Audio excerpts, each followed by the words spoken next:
मेरे मोहतरम दोस्त बुजुर्ग রুজি দেওয়ার সিস্টেম আল্লাহ তাআলা নিজের কুদরতি হাতে রাখছেন আর বড় মজবুত রাখছেন। বড় মজবুত রুজি দেওয়ার সিস্টেম। কোন মানুষ জানে না কোথায় তার রুজি আছে, কোন মানুষ জানে না। রাত্রে ভাত খাইবেন নি? কি ভাই, রাত্রে ভাত খাইবেন নি? ইনশাআল্লাহ খাইবেন তো? কেমন জানেননি যে রাত্রে যা খাইবেন এটা কোথায় আছে? কেউ জানে না। কাল যেটা খাইব এটা কোথায় আছে এটা কেউ জানে না। আগামী মাসে যেটা খাইব এটা কোথায় আছে কেউ জানে না। আল্লাহ তাআলা জমিন থেকে খাদ্য বাইর করতেছে, আবার ওই খাদ্য আল্লাহ তাআলা সারা দুনিয়াতে চালাই দিয়েছে। যার জমিনে তৈরি হয়েছে তার মাথায় উঠাই দিছে। নিজের জমিনের ধান মাথায় লইয়া বাজারে গেছে। বাজারে কি রান্না খাইব নাকি? না, বাজারে আড়তদারের কাছে দিয়েইব। আড়তদার ওইটাকে আবার চালান দিব। কোনটা ঢাকা চালান দিব, কোনটা চিটাগাং চালান দিব, কোথায় কোথায় চালান দিব। যেখানে যেখানে যার যার রুজি আছে সেখানে সেখানে ওই বস্তা যাইব।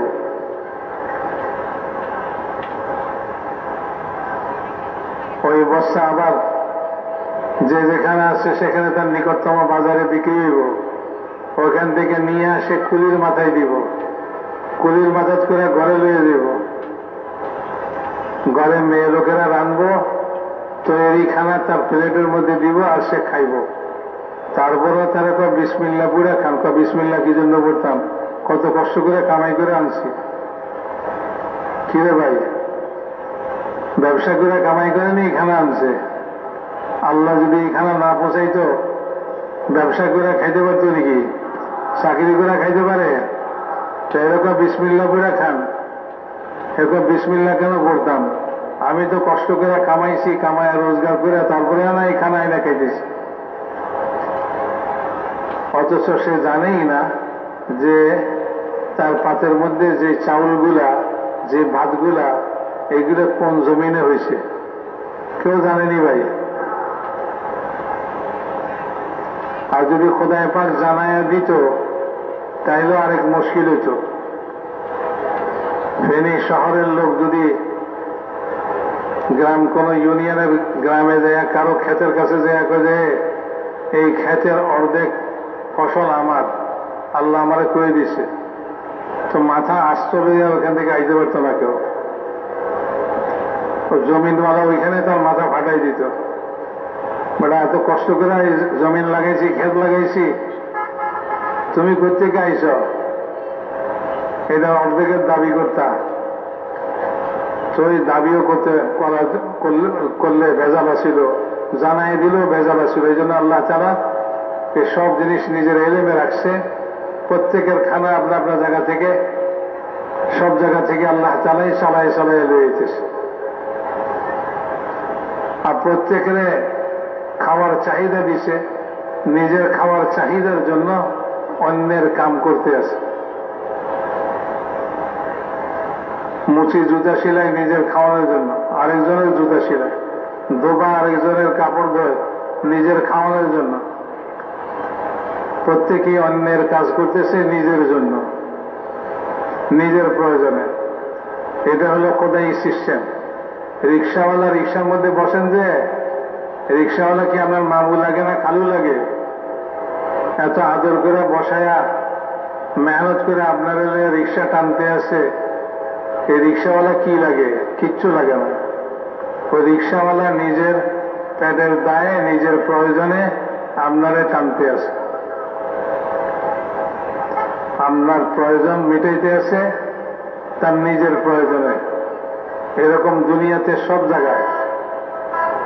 অফিসে বসে বসে অফিসার সাহেব দস্তখত করে, কার কাগজে দস্তখত করে? নিজের কাগজে দস্তখত করে না আপনার কাগজে করে? আরেকজনের কাগজে করে না নিজের কাগজে সারাদিন বসে দস্তখত করে?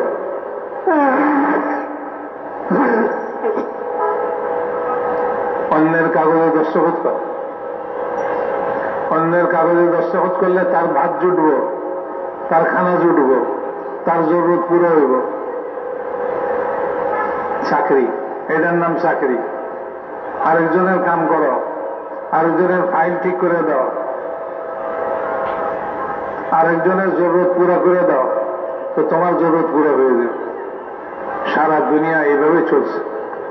একজন দেশের প্রধান, সে সারা দেশের মানুষের ফিকির করে, আর সারা দেশের মানুষে মিলে তার ফিকির করে, তারে খাজনা দেয়। তো মেরা মহতারাম দোষটা বুঝব, এটা হলো খোদার দুনিয়াতে রুজি দিবার সিস্টেম। আল্লাহ পাক এভাবে সারা দুনিয়ার সব মখলুককে রুজি দিতেছে। বড় কুদরতওয়ালা আল্লাহ তাআলা। আল্লাহ তাআলা পেট ভরাইবার জন্য অনেক বেশির প্রয়োজন নাই, অল্পের মধ্যে পেট ভরাই দিতে পারে। আর আল্লাহ যদি পেট ভরাইতে না চায় তো বলে যে অনেক বেশি দিয়েও পেট ভরবে না।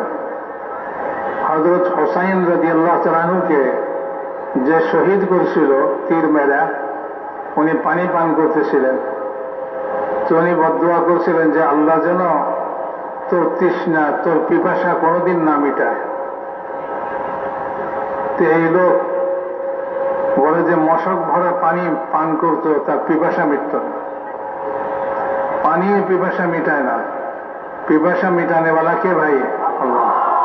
ক্ষুধা দূর করে খানায় না আল্লাহ, আল্লাহ খানা দিয়ে খিদা দূর করে, যেমনে চাইবে এমনি দূর করে দেবে।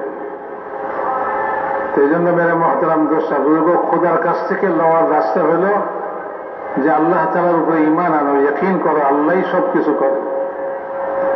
আল্লাহই কোন জাতিকে উন্নত করে, আল্লাহই কোন জাতিকে ধ্বংস করে। আল্লাহ সব জিনিসের উপরে কুদরত রাখে, জিনিস দিয়েও জিনিস তৈরি করতে পারে, বিনা জিনিসও তৈরি করতে পারে, বিনা জিনিসও তৈরি করতে পারে। জানোয়ার থেকে জানোয়ার হয়, পাথর থেকে জানোয়ার হয়, এটা কেউ দেখছেনি কোনোদিন? আল্লাহ পাথর থেকেও জানোয়ার বের করতে পারে। কওমে সামুদ সালেহ আলাইহিস সালামকে বলছে যে আপনার আল্লাহ যদি এত কুদরতওয়ালা হয় তাহলে এই সামনের পাথরের ভিতর থেকে এক্ষুনি, সময় দেয় নাই, বলে এখনই এই পাথরের ভিতর থেকে একটা গাভীন উটনি এখনই বাইর করে দেখ। যে গাভীন উটনিটা বাইর হয়েই বাচ্চা দিব, আল্লাহ তাআলা পাথরকে ফাটাইয়া সঙ্গে সঙ্গে গাভীন উটনি বাইর করে দিচ্ছে। মেরে মহতারাম দোষা বুঝব, নবীদের কিসসা শুনাই দিয়েছেন। দেখো ঈমান আমলওয়ালা প্রত্যেক জমানায় আল্লাহ তাআলা তাদেরকে কিভাবে কামিয়াব করছেন।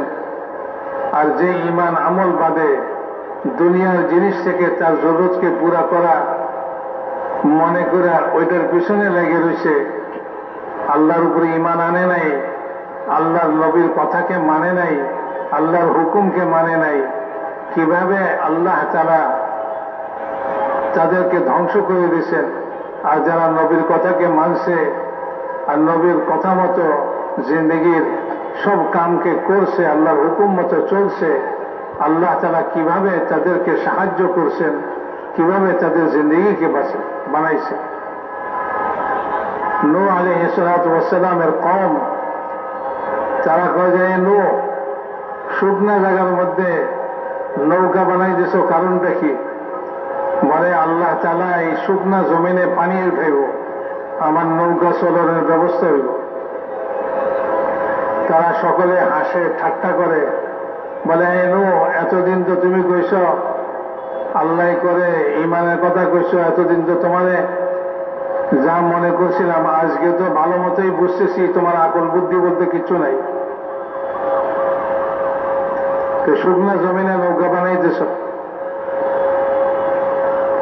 মেরে মহতারাম দোষা বুঝব, আল্লাহ তাআলা শুকনা জমিনে নৌকা চলার ব্যবস্থা করতে পারে, এই কথা আল্লাহ তাআলা প্রমাণ করে দিছে। নূহ আলাইহিস সালাম যখন নৌকা বানায় ছাড়ছে, আসমান থেকে পানি নামাইছে, জমিনের ভিতর থেকে পানি বের করছে। পানিতে পানিতে সব একাকার হয়েছে, নৌকা ভাসতেছে। আর যারা বিশ্বাস করে নাই তারা পানির মধ্যে ডুবতে আছে, তারা পানির মধ্যে ডুবতেছে। নূহ আলাইহিস সালাম দেখলেন তার ছেলেও ডুবতেছে। ছেলেরা ডাক দিয়ে কইতেছে, ইয়া বুনাইয়া আরকাম মা'না, এই ছেলে আমার সঙ্গে নৌকায় এসে পড়। ছেলে কইতেছে, একদিন বুঝছে দুনিয়ার জিনিস দিয়েই জিন্দিগি চলে, জিন্দিগি সবকিছু এখান থেকেই হয়, আল্লাহ কি করে, আল্লাহ আল্লাহ আল্লাহ না করলেই কি। তো সে কইতেছে ওই পাহাড়ে উঠবো, এই পানি থেকে বেঁচে যাবে। নূহ আলাইহিস সালাম বলতেছেন, পাহাড়ে উঠা হবে না, আজ আল্লাহ যাকে বাঁচাইবেন সে ছাড়া কেউ বাঁচবে না। লা আসিমাল ইয়াওমা মিন আমরিল্লাহি ইল্লা মান রাহিম, আল্লাহ তাআলার আযাব থেকে কেউ বাঁচবে না, যাকে আল্লাহ বাঁচাইবেন সে ছাড়া। ওই ছেলে পাহাড়ে উঠবার আগেই পানির মধ্যে ডুবে খতম হয়ে গেছে। মেরে মুহতারাম দোস্ত বুজুর্গ, এরকম প্রত্যেক নবীর জমানায় আল্লাহ তাআলা এই কথা দেখাই দিয়েছেন যে ঈমান আমলওয়ালা আল্লাহর খাজানা থেকে, আল্লাহর কুদরত থেকে নিছে। যারা দুনিয়া থেকে নেওয়া শিখছিল, দুনিয়া থেকে নয়, মনে করে দুনিয়া থেকেই হয়, জমিন থেকে হয়, টাকা থেকে হয়, ব্যবসা থেকে হয়, চাকরি থেকে হয়। এক সময় তাদের জিন্দেগি অচল হয়ে গেছে, নষ্ট হয়ে গেছে, কিছু থেকে কিছু হয়নি। যা কিছু হয়েছে সব আল্লাহ থেকে হয়েছে। লা ইলাহা ইল্লাল্লাহ, আল্লাহ ছাড়া করনেওয়ালা কেউ নেই। একথা বুঝে আসে নাই, কমে আজের বুঝে আসে নাই। তারা কয় যে আমাদের গায়ে শক্তি, আমাদের মালের শক্তি, আমাদের কাছে সব রকম শক্তি আছে, আমাদের জিন্দেগি নষ্ট করবে এরকম শক্তিশালী কে আছে? আল্লাহ যে তাদের চেয়ে বেশি শক্তিশালী, এই কথা বুঝেন। আল্লাহ তারা বলেন, তাদের কি সাধারণ জ্ঞানটুকু নাই? সাধারণ জ্ঞানটুকু নাই যে আল্লাহ তাদেরকে এই শক্তিশালী বানাইল, সে আল্লাহ তাদের চেয়ে বেশি শক্তিশালী হবে? আর তারা কইতেছে এই কথা যে আমাদের চেয়ে শক্তিশালী কে? তো আল্লাহ তাআলা এরকম শক্তির বড়াই করনেওয়ালাদেরকে ধ্বংস করে দিয়েছেন। ধ্বংস করার জন্য আল্লাহ তাআলা বিশাল কোন ফেরেশতা নামায় দেয় নাই, বিশাল কোন বাহিনী লয়ে আসে নাই, বলে বাতাস ছাড়ছে। বাতাস 7 রাত্রি 8 দিন পর্যন্ত বাতাস চলছে। আর এই বাতাস তাদেরকে শূন্যে উঠাইয়া জমিনে ফালাইছে। আর তাদের লাশগুলা জমিনের উপরে এরকম পড়েছিল, যেমন গোড়া সহ খেজুর গাছ উপরে পড়ে থাকলে জমিনের উপরে যেরকম দেখা যায়, বিশাল বিশাল দেহ বিশিষ্ট এই সমস্ত লাশ জমিনের উপরে পড়েছে। মেরে মুহতারাম দোস্ত বুজুর্গ, এইভাবে এক এক জাতি, এক এক দুনিয়ার লাইনে পারদর্শী কওমে সামুদ বড় শিল্পী জাতি ছিল। পাহাড় খোদাই করে ঘর বাড়ি বানাইছে, বলে আমাদেরকে কে খতম করবে? পানিতে নূহ আলাইহিস সালামের কওম ডুবছে, বাতাসে কওমে আদ খতম হয়েছে, আমরা তো পাহাড়ের ভিতরে ঘর বানাইছি, এখানে না আমাদেরকে পানিয়ে ডুবাইতে পারবে, না এখানে আমাদেরকে বাতাসে উড়াইতে পারবে। আল্লাহ রাব্বুল ইজ্জত তাদেরকে খতম করার জন্য এক আওয়াজ লাগাই দিছে, এক ফেরেশতা আওয়াজ দিয়ে দিছে। ওই আওয়াজের চোটে কলজা ফেটে ঘর পাহাড়ের গুহার ভিতরে সব মরে খতম হয়ে গেছে। মেরে মুহতারাম দোস্ত বুজুর্গ, যুগ যুগ ধরে জাতি আসছে, নবী আসছে, তাদেরকে ঈমান আমলের দাওয়াত দিছে, তারা ঈমান আমল বানায় নাই। দুনিয়ার লোকদের মতো মনে করছে যে টাকা পয়সা দিয়া, ব্যবসা বাণিজ্য দিয়া, জায়গা জমিন দিয়া আমাদের দুনিয়ার জিন্দেগি চলবে। আর এই দুনিয়ার জিন্দেগি আমাদের একটাই জিন্দেগি। অথচ তাদেরকে বোঝানো হয়েছে যে না, মৌতের পরেও এক জিন্দেগি আছে। এভাবে মেরে মহতরম দোস্ত, প্রত্যেক জাতি তাদের দুনিয়ার সামান সহকারে দুনিয়াতে খতম হয়ে গেছে। কারুন মাল জমা করছে, আল্লাহ তাআলা কারুনকে মাল সহকারে জমিনে ধসাই দিছে, তার মালও গেছে, তার জানও গেছে। ফেরাউন সে তার রাজত্ব লইয়া, মিশরের রাজত্ব নিয়া বড়াই করছে। আল্লাহ রাব্বুল ইজ্জত ফেরাউনের মতন এরকম বাদশাকে লোহিত সাগরের মধ্যে নিয়ে পানির নিচে ডুবাইয়া খতম করে দিয়েছে। সে গুনাহখোর জানতে পারে নাই যে এই সাগরের ভিতরে আমার মৌত, এই সাগরের মধ্যে আমার ধ্বংস। আল্লাহ রাব্বুল ইজ্জত ওইখানেই ধ্বংস করে দিয়েছে। আর বনি ইসরাইল ঈমান আমলওয়ালা, তাদেরকে আল্লাহ তাআলা দুনিয়াতে মিশরের রাজত্ব দিয়ে দিয়েছে। ফেরাউনকে খতম করে দিয়া ফেরাউনের রাজত্ব ঈমান আমলওয়ালাদেরকে দিয়ে দিয়েছে। হুজুর আকরাম সাল্লাল্লাহু আলাইহি ওয়াসাল্লাম পর্যন্ত যুগে যুগে নবী আসছেন, আল্লাহ তাআলা তার কুদরতকে জাহির করছে। দুনিয়াতে মানুষ দুনিয়ার জিনিসের মধ্যে সে তার জিন্দেগি দেখছে, তারা সব খতম হয়ে ধ্বংস হয়ে গেছে। আর যারা আল্লাহ পাকের হুকুম এবং দ্বীন আর ঈমান, আল্লাহ তাআলা কুদরত থেকে লইবার রাস্তা, এইটাকে তারা হাসিল করে এসে তারা মেরে মুহতারাম দোস্ত দুনিয়াতে কামিয়াব হয়ে গেছে, সফল কাম হয়ে গেছে। সাহাবা রাদিয়াল্লাহু তাআলা আনহুম আজমাইন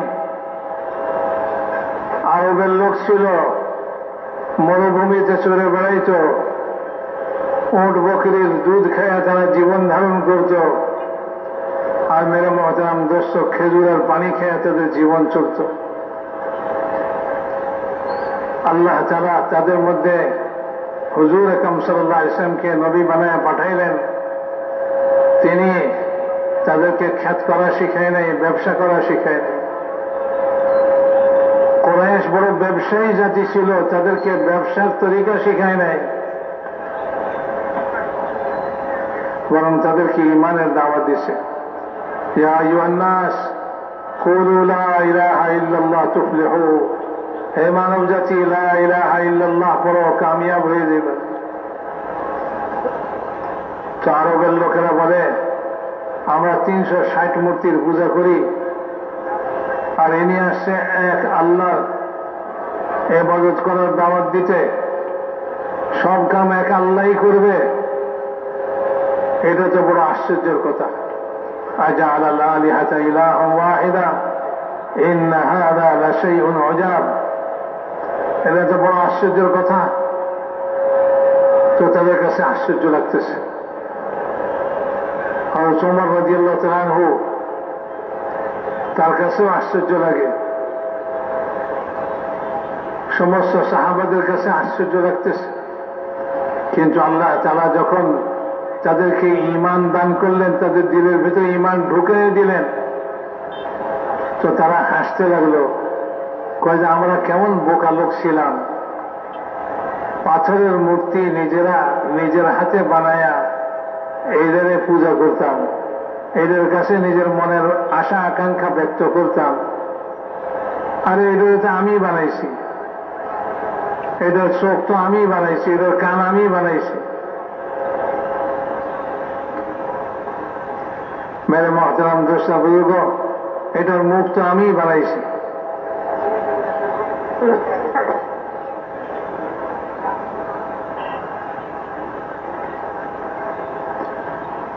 বলে যে এগুলি কিভাবে করবে? এই ঈমান পাওয়ার পরে তারা হাসতো, বলে যে আমরা কেমন বোকা লোক ছিলাম, আমরা কেমন বোকা লোক ছিলাম। ঈমান দিলের ভিতরে আসছে, আমল ঠিক হয়ে গেছে, আল্লাহ তাআলার হুকুমের বাইরে কোনো কাম নাই, নবীর তরিকার বাইরে কোনো কাম নাই। ব্যবসা করলো নবীর তরিকায়, চাকরি করলো নবীর তরিকায়, খ্যাত করলো নবীর তরিকায়, ঘর সংসার করলো নবীর তরিকায়, মানুষের সঙ্গে লেনদেন আচার ব্যবহার করলো নবীর তরিকায়। এই এক জিন্দেগি তারা নিয়ে নিছে, ঈমান নিছে, জিন্দেগি নিছে, জিন্দেগির তরিকা নিছে। আল্লাহ রাব্বুল ইজ্জত এই সমস্ত মরুভূমিতে বিচরণকারী লোকদেরকে কিয়ামত পর্যন্তের জন্য মানুষের কাছে, মানুষের দিলের মধ্যে তাদের ইজ্জত বসাই দিছে, তাদেরকে ইজ্জতওয়ালা বানাই দিছে। আর তাদের জরুরত গুলা বলে যে হাজার হাজার বছর ধরে যারা শহর আবাদ করছে, ধনভাণ্ডার জমা করছে, আর ক্ষেত খামার ক্ষেত কৃষি করে করে তারা জায়গা জমিন আবাদ করছে, তাদের এই সমস্ত জায়গা জমিন, শহর বন্দর, তাদের ধনভাণ্ডার, এই সব কিছু সাহাবা রাদিয়াল্লাহু তাআলা মাজমাইনকে মুহূর্তের মধ্যে দিয়ে দিছে, তাদেরকে এগুলি থেকে ভাগাই দিছে। রোম পারস্য বিশাল তাদের সাম্রাজ্য, এরা যুগ যুগ ধরে ধনভাণ্ডার জমা করছে, যুগ যুগ ধরে তারা তাদের শহর বন্দর গুলাকে আবাদ করছে, তাদের ক্ষেত খামার গুলাকে তারা আবাদ করছে। আর সাহাবাদেরকে কলমা আর কলমাওয়ালা জিন্দিগি দিয়া আল্লাহ তাআলা মরুভূমি থেকে উঠাইছে। তাদের সঙ্গে নবী ওয়াদা করতেছেন, এই সমস্ত রোম পারস্যের সমস্ত রাজত্ব আল্লাহ তাআলা তোমাদেরকে দিয়ে দিবেন, এই সমস্ত শহরগুলি তোমাদেরকে দিয়ে দিবেন। তারা আল্লাহর কথা, আল্লাহ রসুলের কথাকে এরকম বিশ্বাস করছে, যেরকম চোখে দেখলে মানুষ বিশ্বাস করে তার চেয়ে বেশি। আর আলী রাদিয়াল্লাহু তাআলা বলেন, জান্নাতের কথা আল্লাহ রসুলের কাছ থেকে এত শুনছি আর দিলের মধ্যে এরকম ইয়াকিন পয়দা হয়েছে। আর যদি জান্নাত তার সমস্ত সাজসজ্জা সহকারে, নেয়ামত সহকারে আমার সামনে আসে, তা আমার ঈমান বৃদ্ধি পাবে না। না দেখে এত বিশ্বাস করছি, দেখলে কোনো একটু বাড়বে না। মেরে মুহতারাম দোস্ত বুজুর্গ, তারা আল্লাহ এবং আল্লাহ রসুলের কথাকে এরকম বিশ্বাস করছে, ইয়াকিন করছে। হুজুর আকরাম সাল্লাল্লাহু আলাইহি ওয়াসাল্লাম এক সাহাবীকে বলতেছেন, তুমি হীরা শহর দেখছ? পারস্য দেশের একটা শহর হীরা। বলে, ইয়া রাসূলুল্লাহ, আমি হীরা শহর দেখি নাই, তবে নাম শুনছি। হুজুর আকরাম সাল্লাল্লাহু আলাইহি ওয়াসাল্লাম বললেন, একদিন মুসলমানরা এই হীরা শহর জয় করবে। আমি সেই দৃশ্য এখন যেন চোখে দেখতে পাইতেছি, যে এই শহরের মেইন গেট দিয়া আত্মসমর্পণ করার জন্য সেই দেশের সর্দারের মেয়ে কালো চাদর গায়ে দিয়া সাদা খচ্চরে চড়ে বের হয়ে আসতেছে মুসলমানদের হাতে আত্মসমর্পণ করার জন্য। হুজুর বলেন, আমি এই দৃশ্য যেন দেখতে পাইতেছি। ওই সাহাবী কি কয়? বলে, ইয়া রাসূলুল্লাহ, আপনি যখন বলতেছেন এই শহর মুসলমানরা জয় করবে, নিশ্চয়ই জয় করবে। আর আপনি যখন ওই মেয়ে মহিলাকে এইভাবে দেখতেছেন, তো নিশ্চয়ই মহিলা এইভাবে আসবে। আপনি আমাকে ওই মহিলা দিয়ে দেন আজকেই। কবে জয় হবে তার ঠিক নেই, কিন্তু আজকেই ওই সাহাবী হুজুরের কথায় হুজুরের কাছ থেকে ওই মহিলা চাইয়া লইতেছে। হুজুর বলেন যে যাও, তোমাকে দিয়ে দিলাম। ওই সাহাবী বলেন, রাসূলুল্লাহ সাল্লাল্লাহু আলাইহি ওয়াসাল্লামের পরবর্তী জমানায় যখন মুসলমানরা ওই শহর জয় করছে, আমি ওই মুসলমানদের সঙ্গে ছিলাম। আমি যুদ্ধের পরে কোনো কাম করি নাই, সোজা যায় ওই গেটের কাছে বসে গেছি, যে রাসূলুল্লাহ সাল্লাল্লাহু আলাইহি ওয়াসাল্লাম যেভাবে বলছিলেন এটা হবেই হবে। তো দেখলাম যে কিছুক্ষণ পরে ঠিকই কালো চাদর গায়ে দিয়া একটা মহিলা সাদা খচ্চরে চড়ে বের হয়ে আসতেছে। আমি দৌড়াইয়া যাইয়া তার গাদার লাগাম ধরছি আর ঘোষণা দিছি যে এই গাধা এবং গাধার পরে যে মহিলা আছে এটা আমার। লোকেরা বলে, কিভাবে? এখনো তো গনিমতের মাল বন্টন হয় নাই, তুমি কিভাবে দাবি করো? বলে যেদিন রাসূলুল্লাহ সাল্লাল্লাহু আলাইহি ওয়াসাল্লাম এই শহর জয় হওয়ার সুসংবাদ দিছিলেন, সেদিন আমি রাসূলুল্লাহ সাল্লাল্লাহু আলাইহি ওয়াসাল্লামের কাছ থেকে এই মহিলাকে চাইয়া লইছি, হুজুর আমাকে দিয়ে দিছে। 2-4 জনে মিলে সাক্ষী দিছে, জামাতের আমির সাহেব দিয়ে দিছে তাকে, ঠিক আছে যাও লিয়ে যাও, এটা তোমার। মেরে মুহতারাম দোস্ত, সাহাবারা আল্লাহ এবং আল্লাহ রসুলের কথার উপরে এরকম ইয়াকিন করছে, এরকম বিশ্বাস করছে যে এটা হবেই হবে। সাহাবায়ে কেরাম রোম বাদশার দরবারে গেছে, যায়া বলতেছে, বাদশাহ জিজ্ঞাসা করে আমাদের দেশে কেন আসছ? মরুভূমিতে আসিলা, ভালোই তো ছিল, আমাদের দেশে কেন আসছ? বলে আমাদের নবী তোমার এই পায়ের নিচে জমিন আমরা দখল করুম, আমরা কবজা করুম, এই ওয়াদা আমাদের সঙ্গে করছে, আমরা এই জমিন নিতে আসছি। বাদশাহ গুসা হয়ে গেছে, বলে কি বেয়াদবের মতন আমার দরবারে খাড়াইয়া আমারে বলে যে আমার পায়ের নিচের জমিন বলে তারা কবজা করবো, নিয়ে দেব। তো বাদশাহ ঠাট্টা করানোর জন্য একজনকে কইছে যে বস্তায় করে মাটি লয়ে আয়।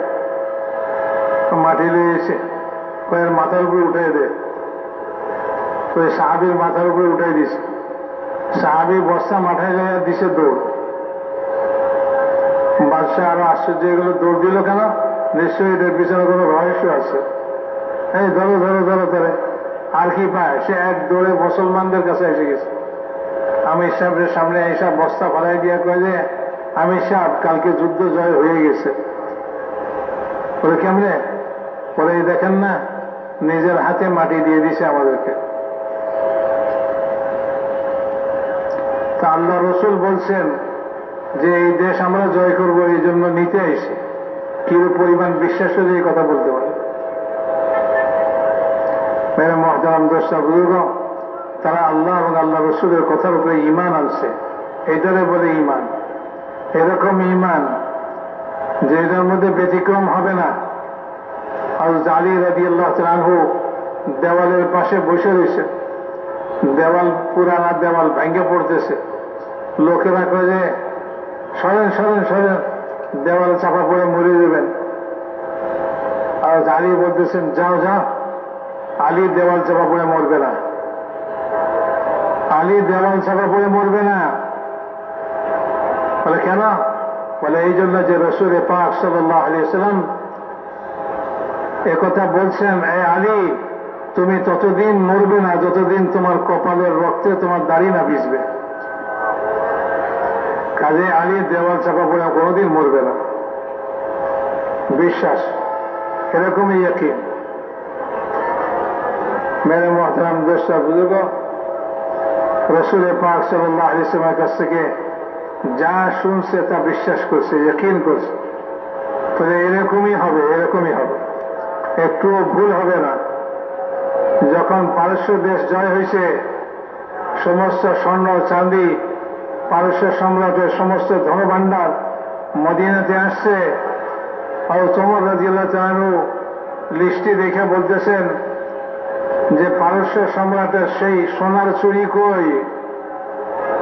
এটা তো নাই লিস্টের মধ্যে। লোকেরা বলে আমিরুল মুমিনিন আপনি কি জানেন পারস্য সম্রাটের সোনার চুরি কি? বলে হ্যাঁ হ্যাঁ আমি জানি। রাসূল পাক সাল্লাল্লাহু আলাইহি ওয়াসাল্লাম বলছিলেন একদিন সুরাকা ইবনে মালিককে, সুরাকা সেদিন কি হবে যেদিন তোমার হাতে পারস্য সম্রাটের সোনার চুরি পরানো হবে? আল্লাহ রসুলের এই কথা সত্য হইতেই হবে। নিশ্চয়ই পারস্য সম্রাটের সোনার চুরি আছে, সেটা খোঁজো, বের করো। তো লিস্টিতে না থাকলে কি হবো? সব গাইটা গুইটা ওইটা বাইরে এসে বলে আমিরুল মুমিনিন বাইরে এসে লিস্টিতে লিখতে ভুল হয়েছে, কিন্তু আল্লাহ রসুলের কথা ভুল হয় নাই। মেরে মুহতারাম দোস্ত বুজুর্গ, আল্লাহ রসুল যা বলছেন তাই হবে, এটাই ঈমান। নামাজ পড়ো, কি হবে আল্লাহ রসুল বলে গেছেন ওইটা অবশ্যই হবে, ইয়াকিন করে ওই নামাজকে পড়ো। এই জন্য ফাজাইলের তালিমে হালকায় বৈশা নিজের ইমান বানাও।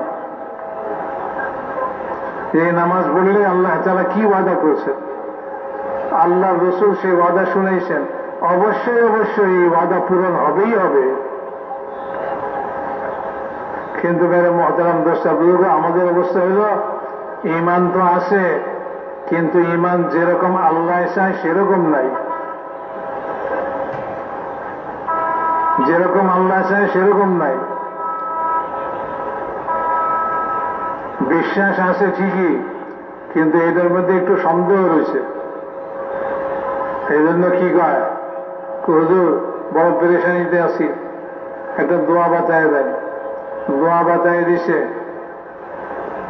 তো কি কয়, হুজুর এই দোয়া তো অনেকদিন থেকে পড়তেছি, কিছু হয় না, আর কোনো দোয়া আছে না, এটা করে দেন। আরে ভাই, এই দোয়া তো আল্লাহ রসুল বাতাইছে, কেন হইব না? 100 বার হইব। জমিন আসমান উল্টাই দিতে পারে, আল্লাহ রসুলের কথা উল্টাইতে পারে না। হযরত আবু দারদা রাদিয়াল্লাহু তাআলা আনহু মসজিদে বসে রয়েছেন। মসজিদে বসে তিনি একজনে এসে খবর দিতেছে, হুজুর মহল্লায় আগুন লাগছে, আপনার বাড়ি পুড়ে গেছে। উনি ওখানে বসে কয়, ভুল কথা, আমার বাড়ি পুড়ে নাই। আরেকজন আইছে দৌড়াইতে বলে, হুজুর মহল্লায় আগুন লাগছে, আপনার বাড়ি পুড়ে গেছে। বলে, ভুল কথা, আমার বাড়ি পুড়ে নাই। আরেকজন আইছে হুজুর মহল্লায় আগুন লাগছে, আপনার বাড়ি পুড়ে গেছে। বলে, না, ভুল কথা, আমার বাড়ি পুড়ে নাই। চতুর্থ ব্যক্তি আসছে, এসে হুজুর মহল্লায় আগুন লাগছিল ঠিকই, আপনার বাড়ির সামনে এসে নিভে গেছে, আপনার বাড়ি পুড়ে নাই। বলে, ঠিক বলছো।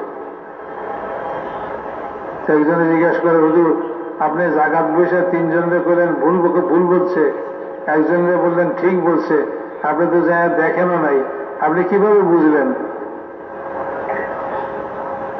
ইমানের জোরে বুঝছে, ইমানের জোরে। বলে, কেন? আমি আল্লাহ রসুলের কাছ থেকে একটা দোয়া শিখছি, যে সকালবেলায় এই দোয়া পড়ে নিবে, আল্লাহ রসুল বলছেন সারাদিন তার জান মাল হেফাজত করবেন আল্লাহ। আমি তো সকালে ওই দোয়া পড়ছি, কাজে আমার ঘর পুড়তে পারে না। আমার ঘর পুড়লে আল্লাহ রসুলের কথা মিথ্যা হয়, আল্লাহ রসুলের কথা মিথ্যা হইতে পারে না। সারা দুনিয়ার মানুষের খবর মিথ্যা হইতে পারে, সারা দুনিয়ার মানুষের কথা মিথ্যা হইতে পারে, কিন্তু আল্লাহ রসুলের কথা মিথ্যা কখনোই হবে না। মেরে মহতারাম দোস্তা বুজুর্গ, আল্লাহ রসুল যা বলছে দুনিয়ার ব্যাপারে, তাও যেরকম অকাট্য সত্য। নিজের চোখ ভুল দেখতে পারে, কিন্তু আল্লাহ রসুলের কথা ভুল হইতে পারে না। আমার দেখা ভুল হইতে পারে, আল্লাহ রসুল যেটা বলছে এটাই ঠিক।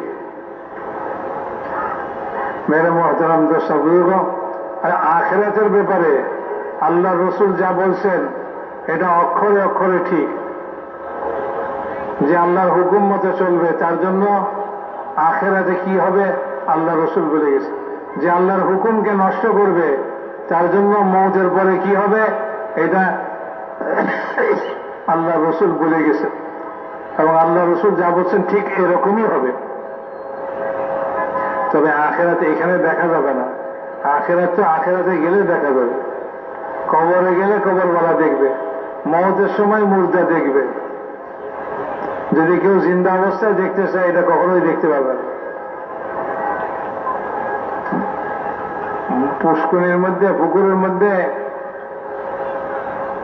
বড়শিতে আদার লাগাইয়া ফালাইছে, মাছ গুড় করে এই আদার খাইবার জন্য। কেউ যদি এই বড়শি মাছের বুঝায়, এই বড়শি খাইস না, খাইলে গলায় আটকিব, টান দিয়া তোরে পাটির উপরে উঠাইব, 32 দাঁতওয়ালা মানুষ দেখবি, তারপরে বটি দেখবি, বটিদের তোরে টুকরা টুকরা করব, তারপরে তেলের কড়াইতে আগুন চুলের উপরে তেলের কড়াইতে তোরে ভাজবো, ভাইজে তোরে খাইব, খায়া কাটাগুলি ফালাই দিব, সেগুলি আবার বিলাই খাইব। এত ঘটনা এই মাছের কাজে এত ঘটনা নাকি? কই কোন জায়গায়? আচ্ছা, সারা পুষ্করিণীতে একটু রিসার্চ করে দেখি, গবেষণা করে। পুষ্করিণীর ভিতরে গবেষণা করলে দেখবো নি রে ভাই, 32 জাতলা মানুষ দেখবো নি। খালি ওই টোকটা গিললে হয়, গিলার লগে লগে বুঝে এসে দেবে। যখন টান দিব গলায়, যখন কাঁটা আটকিব, কয়েকটা তো ঠিক হইল। তারপরে যখন পানির উপরে উঠছে, 32 জাতলা মানুষ দেখছে, 2 নম্বরটাও তো ঠিক হইল।